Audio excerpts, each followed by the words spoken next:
Alexandre Leitão Guerra, que é superintendente do Grupo Opt na Bahia, e a gente estava falando antes do break aqui a respeito de um dos maiores desafios que ele, né, teve aí durante a jornada empreendedora dele, como gestor dele do Grupo Oftalmoclin, né, antes da fusão aí com o Grupo Pátria, que foi de fato construir uma nova clínica para o grupo antes de demolir uma casa, né? Como é que foi isso, rapaz? E o que eu acredito que fica deva essa ter sido casa? base para uma transição também, né? Sem dúvida nenhuma. É porque ninguém acreditava, né? Todo mundo chamava você de louco, isso não vai funcionar, o que esses caras estão fazendo, e viu o couro comendo lá atrás e a casa em pé, ninguém entendia o que estava acontecendo. E não se percebia, porque dentro do projeto, quando a gente construiu, meu pai deu a sugestão da gente reduzir, né, o centro cirúrgico, e nessa de reduzir o centro cirúrgico, a gente reduziu, na verdade, a clínica como um todo. A parte do fundo da clínica, que aí volta a falar a questão do visionário, né? Meu pai comprou muito tempo antes um terreno vizinho que não tinha utilidade nenhuma para nada, né? Era um terreno muito estreito, etc, tal, mas serviu para expansão do negócio depois, né? Então, na parte de trás, que tinha um desnível muito grande, começou a ser feita a construção da nova unidade. Então, foi cortada uma fatia da casa antiga, do prédio antigo, tapumado tudo fechadinho, etc tal. Então a obra ficou nesse período lá, tocando lá no fundo e com tudo sendo aprontado.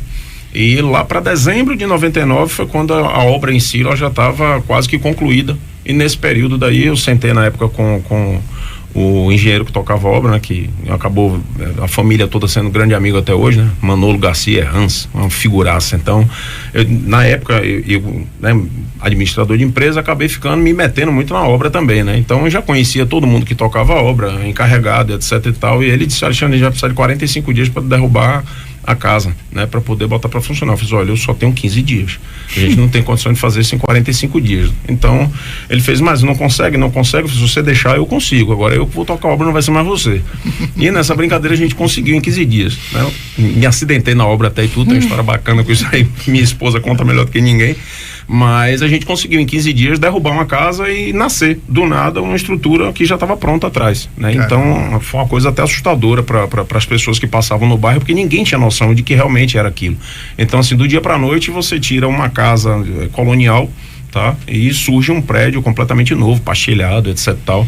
Isso em dezembro de 99. Esse prédio ainda existe, ainda está em função, ainda está em atividade? Está em atividade já na 80ª reforma interna, inclusive, mas a estrutura externa é a mesma até hoje. Onde que fica? Fica nos Barris, próximo à biblioteca central dos Barris. Uma região fica bem... quase em frente à biblioteca, na verdade, exatamente, né? Na frente do mercadinho que tem ali. Exatamente. Então, assim, é um prédio de subsolo térreo, primeiro e segundo andar. Quando foi concebido para no térreo ter toda uma estrutura de ambulatório, no primeiro andar uma estrutura de exames e no segundo andar um centro cirúrgico. E você pegou esse desafio assim, recém-formado, recém-saído da faculdade, você montou esse planejamento aí e falou: vamos tocar. Exatamente. E teu pai falou: esse menino é mais doido do que eu. Mas é isso, eu já tinha um histórico do impulsionamento do negócio vindo dele, né? E a gente precisava fazer isso. E engraçado, Diego, nesse mesmo momento foi uma transição até de logomarca, de comunicação visual, todo um rebranding mesmo que a gente acabou fazendo de todo o processo do Oftalmoclin, que foi assim, eu lembro como se fosse hoje que minha mãe na inauguração do prédio, ela olhava e dizia assim: tá bom, agora vocês vão ter que se virar para trazer paciente para cá, porque a estrutura antes era um terço do que é agora, né? Então era o grande desafio da gente, era fazer o negócio expandir. E não foi tanto problema assim, né? Não, muito pelo contrário, a gente precisa de problema para poder prosperar. É isso mesmo. Eu tenho uma frase que eu gosto bastante, é que toda vez que a gente resolve um problema, a gente cria novos problemas. Exato. Né? Não tem como, eu lembro que qualquer coisa, né, na verdade, que a gente resolve na vida, qualquer problema que a gente resolve, surgem novos problemas para ser resolvido. E a gente vive reclamando de problema, né? E tem uma frase do Jim Rohn que ele fala assim: não peça por menos problemas, peça por mais sabedoria de como resolver os problemas. Uma outra frase que o Diego diz muito para os mentorados dele é que quanto mais dinheiro, mais problema. Então não se preocupe nem em ganhar dinheiro, nem com problema, porque uma coisa vai estar sempre relacionada à outra. Vamos deixar claro para quem está ouvindo a gente que Alexandre, para que vocês possam entender melhor, ele assumiu de início os negócios da família, as clínicas, enfim, os negócios da família, e esse negócio familiar foi incorporado e comprado por um grande grupo. E ele permaneceu dentro da empresa, agora como superintendente, numa outra perspectiva, para que as pessoas possam entender hoje. Então, a Oftalmoclin é apenas uma das clínicas, né? Existem outras marcas do Grupo Opt. Vamos explicar para as pessoas como é que é a Opt? funciona. Exato, explica pra gente. Pronto, ótimo. A clínica passou por um processo de fusão e aquisição em 2019, né? Então, em 2017 surge uma tese do Grupo Pátria, que é um grupo de investimento, em oftalmologia. Essa tese, ela começou inclusive na Bahia.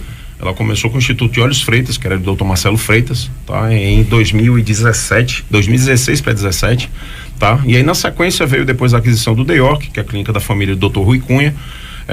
Pouco tempo depois veio o Instituto de Olhos Vilas, que é uma outra marca nossa também, que fica lá em Lauro de Freitas, bem no centro, bem dentro de Vilas do Atlântico mesmo. Na sequência, aí sim, vem a Oftalmoclin, tá? Depois, na área de oftalmo também, a gente incorporou a oftalmodiagnose, aí já sob minha gestão. No processo, antes de eu assumir a superintendência, o grupo teve uma ideia sensacional, que era de tirar todos os centros cirúrgicos dessas unidades satélites que a gente tinha. Então, o centro cirúrgico ele foi unificado, né? Então, onde havia centro cirúrgico no DEORC, no Instituto de Olhos Freitas e no Oftalmoclin, virou ambulatório. E a gente 100% ambulatório, diga-se de passagem. Então essas unidades tiveram expansão, tiveram reformas, melhorias. Todas as unidades nossas tiveram melhorias. A gente só tem uma unidade que a gente vai fazer uma reforma total agora, que é o DEORC do Itaigara. As demais todas já foram retrofitadas.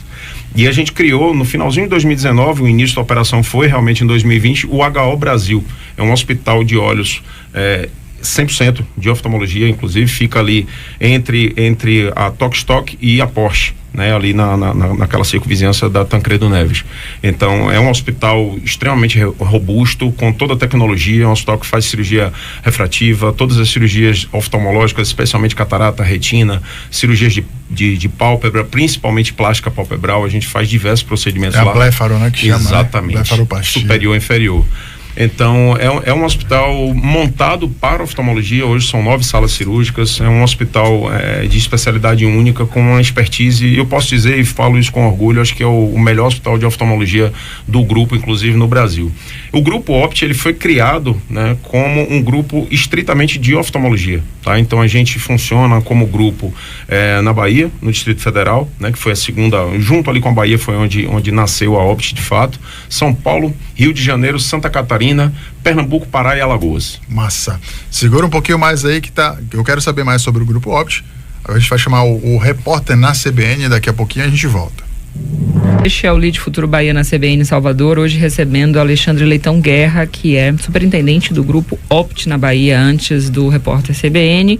Ele nos explicava aqui, falando a respeito das marcas regionais que são geridas e administradas pelo grupo, não é, Alexandre? Exato. E faltou falar até do Rio de Janeiro também, que é mais uma regional que a gente tem.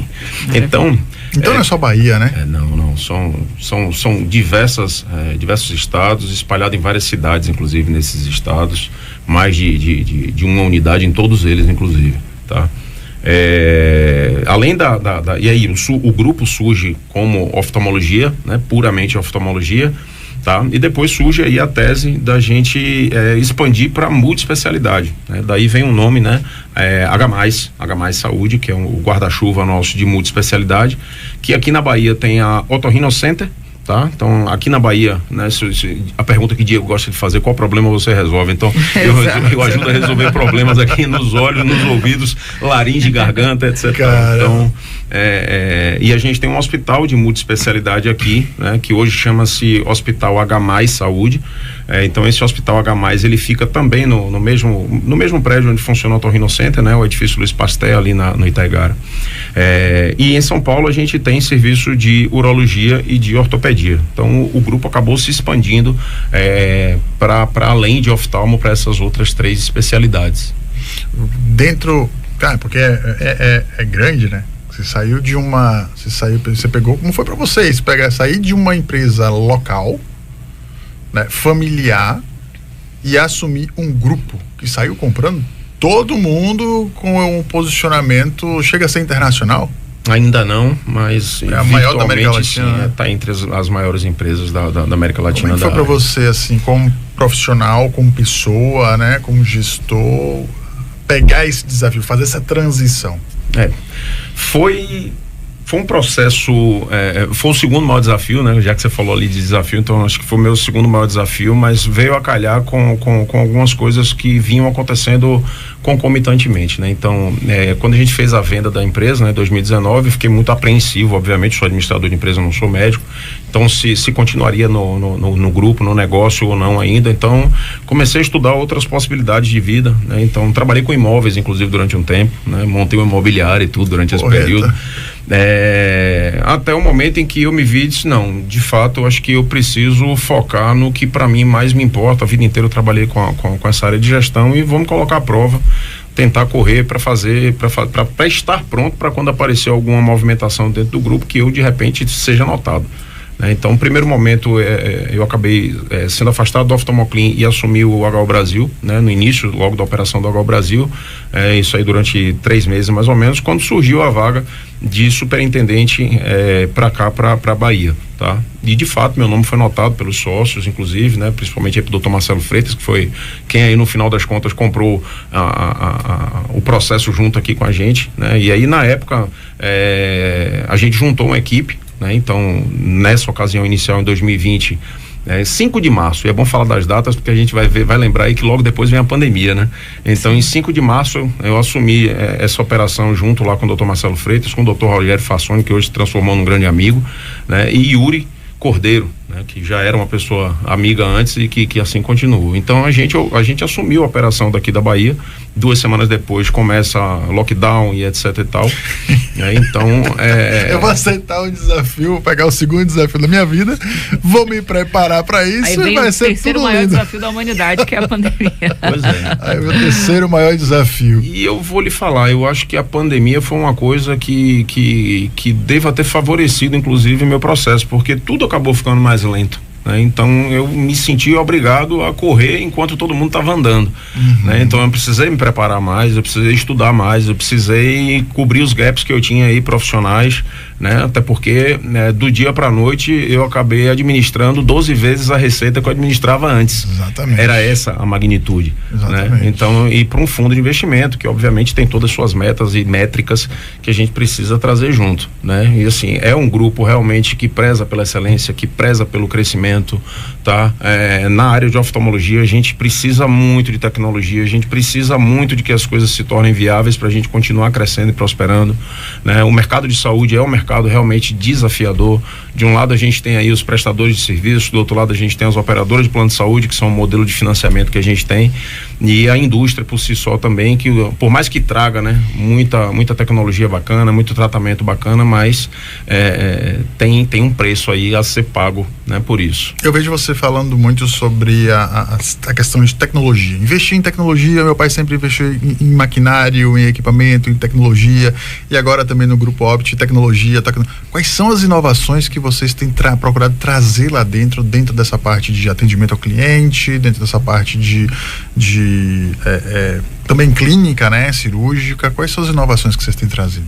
Bom, fora o clichê, que é equipamento, né? Então a gente hoje tem toda a estrutura para cirurgias, tá? Então no HO Brasil, o que a gente pensar aí de equipamento de vanguarda, desde microscópio até facoemulsificador, que faz cirurgia de catarata, os vitreófagos das cirurgias de retina, todos os equipamentos para as outras demais cirurgias também, inclusive cirurgia refrativa, a gente tem disponível. Nas unidades ambulatoriais a gente tem também todo o parque de diagnóstico. Então a oftalmologia é uma especialidade que se aliou muito à computação, né? Então, assim, quando a gente pega para olhar o cenário lá do meu início, né, de quase 30 anos atrás, que a gente para olhar, era muito iluminação e lente.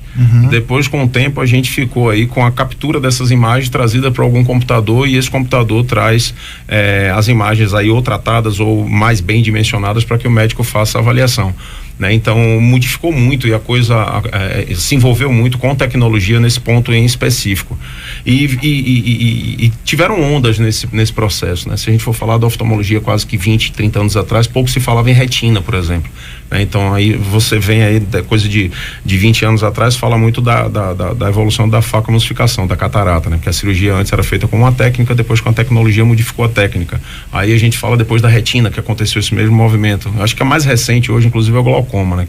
E aí, se a gente for falar de glaucoma, eu não sou médico, mas por dados aí estatísticos, né? A gente aqui na Bahia tem a maior quantidade de população negra, então a população negra tem uma questão de ser um pouco mais susceptível a ter glaucoma. Então, primeiro é necessário que todo mundo faça acompanhamento oftalmológico, no mínimo uma vez por ano, para todas as pessoas.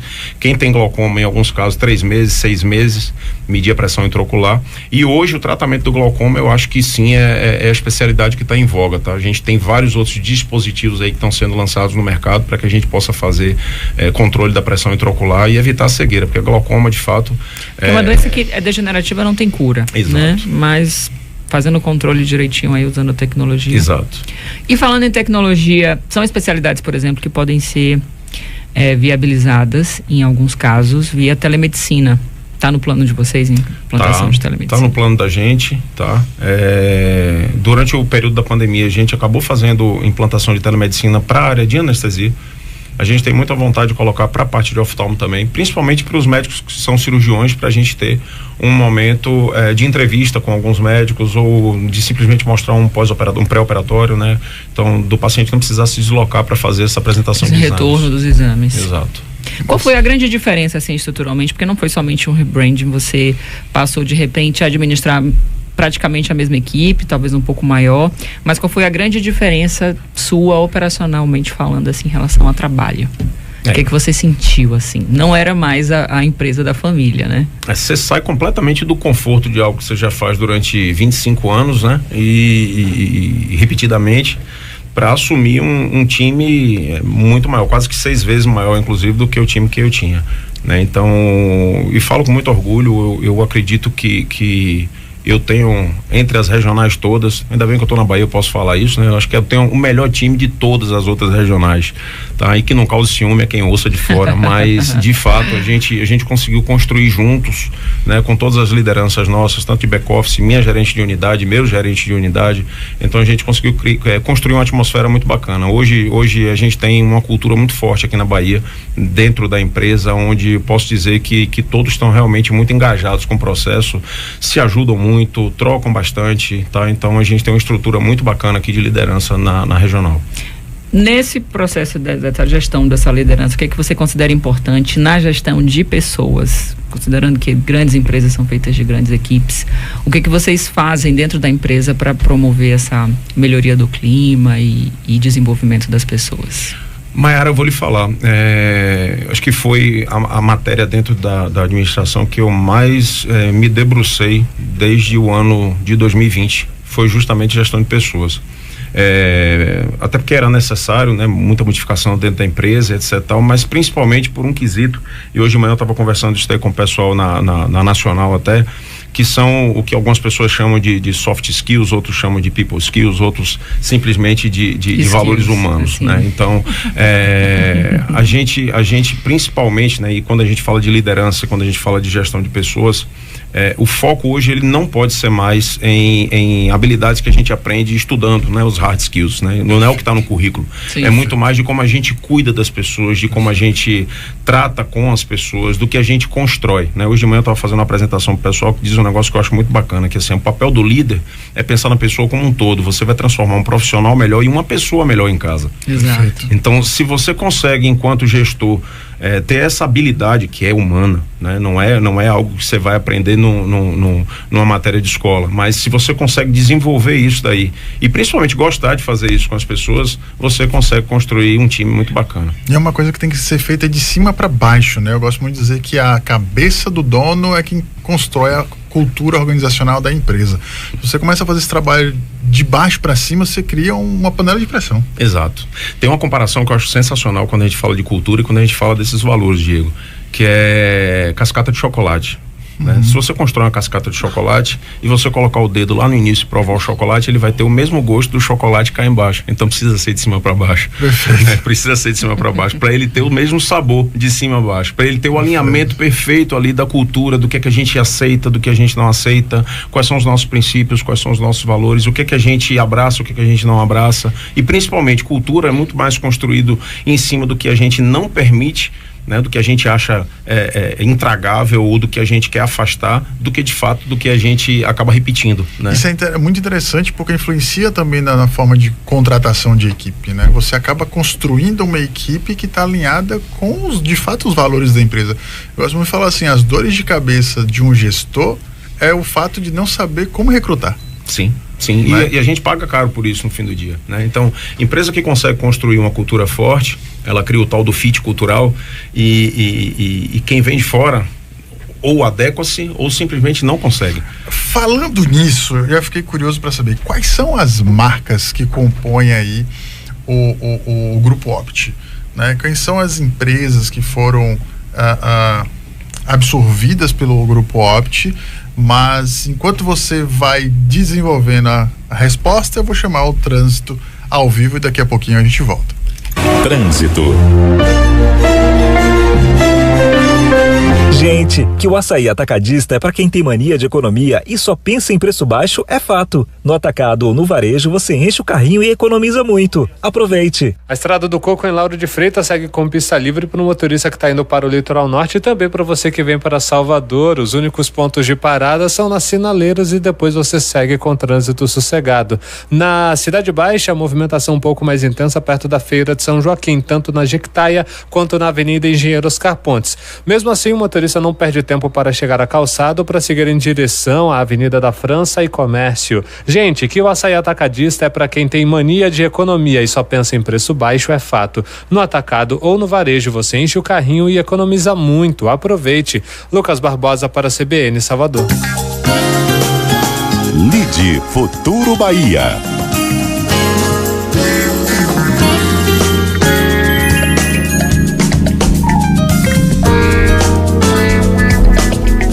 Estamos de volta com o Lide Futuro Bahia aqui na CBN. A gente estava falando aqui sobre clima organizacional, sobre gestão de pessoas, né? E com todo esse tamanho do Grupo Opt, né, absorvendo algumas empresas aqui, eu tenho certeza que tem sido um desafio muito grande também de fazer esse fit cultural para alinhar as culturas de tantas empresas, né? E aí eu deixei uma pergunta para Alexandre aqui antes do nosso trânsito, né? Quem são as marcas, quem são as empresas hoje que compõem o Grupo Opt? E é bacana, né, Diego? Porque assim, a gente está num processo até de ajuste disso. Eu acho que cada vez mais a população baiana vai ouvir falar o nome Opt. Mas a gente manteve todas as marcas da mesma forma como vieram, né? Então, e a gente já tem todos os planos de saúde particular, convênio, então assim, todas as unidades nossas têm diversos credenciamentos, né? Então a gente tem a unidade maior que a gente tem até em volume de atendimento, em quantidade de consultórios e quantidade de médicos disponíveis é o The York, né? Uma marca, todas as marcas são marcas de vanguarda, né? São marcas bastante conhecidas aqui na região baiana. Então o The York é a nossa marca principal, Instituto de Olhos Freitas é uma marca muito direcionada para a parte cirúrgica também, tá? Então a Oftalmoclin, que é uma clínica já também com bastante tempo de existência, 48 anos de existência faz esse ano. Então a Oftalmoclin ela tem unidades em Salvador e em Lauro de Freitas. O Instituto de Olhos Vilas, né, que é a unidade que eu falei que trabalha exclusivamente em Vilas do Atlântico, uma unidade sensacional, muito bacana que a gente tem também, tá? E Oftalmodiagnose foi exatamente uma marca criada, ligada para a parte de diagnóstico e de cirurgia refrativa, né? Então a gente tem um centro cirúrgico da Refracta também que dá apoio lá para Oftalmodiagnose, tá? Então a Oftalmodiagnose é uma marca que foi criada de início ligada muito para a parte de diagnose e que hoje também tem um foco muito ligado à cirurgia. A oftalmologia em si, na verdade, ela cresceu muito para a área cirúrgica. E depois, quando a gente fala aqui da especialidade, da parte multiespecialidade, né, do H+ Brasil, a gente veio com a Otorrinocenter, que é uma clínica conhecidíssima na área de otorrinolaringologia, na Bahia também, tá? E que tem um centro cirúrgico de otorrino e também de multiespecialidade. Então, alguns outros procedimentos são realizados lá também na área de ortopedia, né, na área vascular. Então, tem diversos outros procedimentos que são feitos também nessa unidade. Essas são as marcas aqui de Salvador, né? Exato. Mas você é superintendente Bahia. Isso. Né? Então, quais são as outras cidades que vocês acabam atuando? 4 cidades no interior. A gente tem uma estrutura muito robusta no sul da Bahia, né? Então, Itabuna e Eunápolis são 2 unidades onde a gente tem tanto atendimento ambulatorial quanto cirúrgico, do The York, tá? Inclusive a unidade de Itabuna a gente também tem cirurgia refrativa, né? Que é um procedimento muito específico na região. E a gente tem 2 unidades da oftalmodiagnose em 2 outras cidades, Irecê e Paulo Afonso. Paulo Afonso, inclusive, é uma unidade que em breve a gente vai ter novidades também. Vamos ter um centro cirúrgico funcionando em Paulo Afonso, centro cirúrgico de oftalmologia em Paulo Afonso. A gente está terminando aí alguns ajustes. Então, tem bastante novidade, bastante coisa que foi feita nas unidades, né? Por exemplo, o DEORC do Hospital da Bahia, a gente reformou há pouco tempo. O Oftalmoclin, inclusive, foi uma unidade que foi feita um retrofit 100% no ano passado. A própria oftalmodiagnose também foi uma unidade que durante o período lá de 2021 foi totalmente reformada. Então, as unidades da gente estão bem estruturadas e bem arrumadas. Ou seja, pensou oftalmologia na Bahia, pensou Opt. Com certeza. Né? Pensou que está entrando numa clínica que não é, a clínica é, e aquela que ainda não é, existe a oportunidade de ser. Possivelmente. Clínicas é que vocês estão planejando comprar, né, Alexandre? A gente não pode... Deixa eu fazer uma pergunta. Vocês também funcionam como day hospital lá? Por exemplo, o médico que não atende lá, de repente ele vê a estrutura que vocês fazem, caramba, eu gostaria de atender, operar nesse tipo de estrutura. Vocês também oferecem esse tipo de serviço? Sim, no HO Brasil é um centro cirúrgico aberto. Ele é um centro cirúrgico que não só os médicos da Opt atendem, muito pelo contrário, se a gente for pegar em quantidade de médicos, o quantitativo maior é de médico que não é da Opt que atende lá, que faz procedimento lá. E um ponto também, Diego, bacana que eu acabei esquecendo de falar, a gente tem um pronto-socorro oftalmológico 24 horas, então para a população baiana, quem precisa de atendimento oftalmológico não precisa nem pegar o telefone. Caramba. O Hospital da Bahia, 9º andar, é a unidade nossa do DEORC, né? Só se encaminhar na ala A, inclusive, que é a ala do centro médico, tá? No 9º andar a gente tem uma unidade que funciona 24 horas, então a gente tem médico durante 24 horas lá para poder fazer atendimento. Que legal, que legal. Aí vem a curiosidade agora. A única coisa que falta fazer é aquele clareamento de íris que a gente viu outro dia, né, mano? A gente estava rodando alguns posts no YouTube e viu que tem um pessoal clareando os olhos castanhos, porque todo olho é azul ou verde, né? A melanina que deixa o tom escuro, né? Estavam vindo com laser, cara, para tirar a melanina e deixar os olhos mais claros. Você tem algum conhecimento desse tipo? Já chegou alguma coisa desse tipo lá para vocês? É um procedimento feito de forma clandestina e muito perigosa, inclusive. Eu vi isso também. Eu fiquei assustado, cara. Na internet, já tem também algumas tatuagens que o pessoal faz, inclusive também nos olhos. E assim, é até uma advertência, procedimento que não é feito por médico, né? Não deve ser feito, tá? E outra coisa, né? Visão, tudo que traz para a área da saúde da gente, né? Então, principalmente a visão, né? Que como fala, né?